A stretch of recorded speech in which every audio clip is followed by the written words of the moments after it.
200 years, the Louvre Museum in the heart of the French capital is a testament to humanity's progress. With more than 460,000 reference works, 14 kilometers of rooms and corridors, more than 9 million visitors annually, of whom 70% are foreigners, and 2,100 agents to ensure the day-to-day running of the institution, the Louvre, the size of 35 football fields, is extraordinary, as much by its figures as by its heritage. Yet, a risk crosses Paris, a danger able to jeopardize this masterpiece. The River Seine. A river capable of major floods, such as the one in January 1910. At the beginning of the 20th century, Paris was flooded for 3 weeks, disrupting transportation, the electrical network and the economic activity.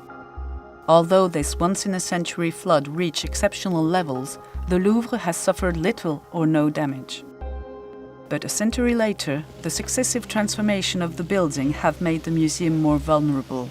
And it is from the sewers that flooding could affect the galleries and storerooms. So today, how must we prepare the institution to face this major risk? In fact, since 1910, there have been 2 major architectural moments. First, the Grand Louvre project of Liu Ming-pei in the 1980s, and then the construction of the new galleries of the Islamic Arts Department, whose distinctive features are, on the one hand, that they are naturally brilliant in their functions of receiving the public and presenting the collections, but which have the problem of placing a considerable part of the museum spaces below the level of the Seine.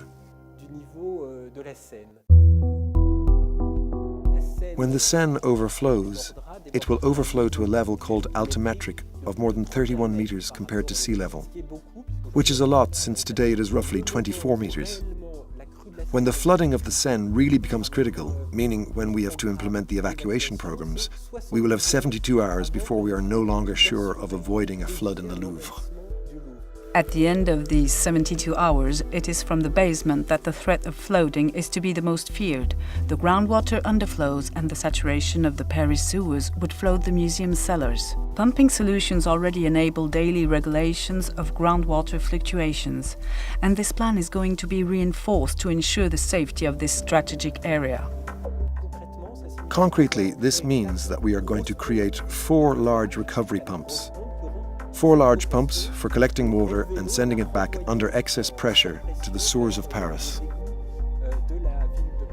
When the water level reaches its maximum level and the Seine bursts its banks, it is the risk of overflow which threatens the palace. Many spaces would then be drowned in the water. A basic skim system such as core walls or cofferdams already allows effective protection. So, obviously, cofferdams and core walls are there to protect against the overflow of the Seine. Therefore, of course, they are placed on the side of the Seine and protect the different possible entrances, such as ventilation grids, emergency exit doors, etc.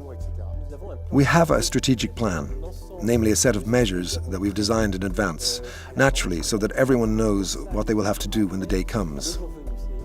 We call this the PPRI, our flood prevention plan that we are working on. Because when the day comes, we will not have time to hesitate, we will not have time to think, it will be necessary to act in the utmost immediacy. In parallel to this crisis management, the Louvre Museum is working on relocating works in the storeroom. All the stocks will be transferred to the future conservation center of Liévin near the Louvre-Lens Museum. But in case of crisis, the exhibited works, subject to the risk of flooding, will be evacuated by trained and drilled volunteer agents. We have performed a first mobilization exercise in 2014, which brought together 350 people and who were spread out in groups a little bit virtually. But it allowed us to test the warning system, the organization in situ, and the division of people in different work groups. The risk culture is to clearly explain these statistical realities. It is not because the Seine has not overflowed for over 100 years that it will never overflow in 100 years or 1,000 years in the future. It is true that this PPRI, the strategic plan, costs money. To give 2 examples, firstly, the Liévin Conservation Centre, that is to say this place where we will put the works, located in storerooms liable to flooding, costs 60 million euros. The Louvre must raise these funds with partnerships, in particular with the Nord-Pas-de-Calais region, must use money that it is able to find, in particular through major innovative projects like the Louvre Abu Dhabi. And so these 60 million euros is a lot of money, but we know how to raise it. The pumping stations, the ones we are talking about, cost roughly 13 to 14 million euros. The PPRI is there to ensure that we do everything we are able to do, that for the future generations, we especially will not lose any works. Since once the work of art, the work of past human genius is destroyed, it no longer exists. Our responsibility to future generations is to ensure that this heritage is never lost.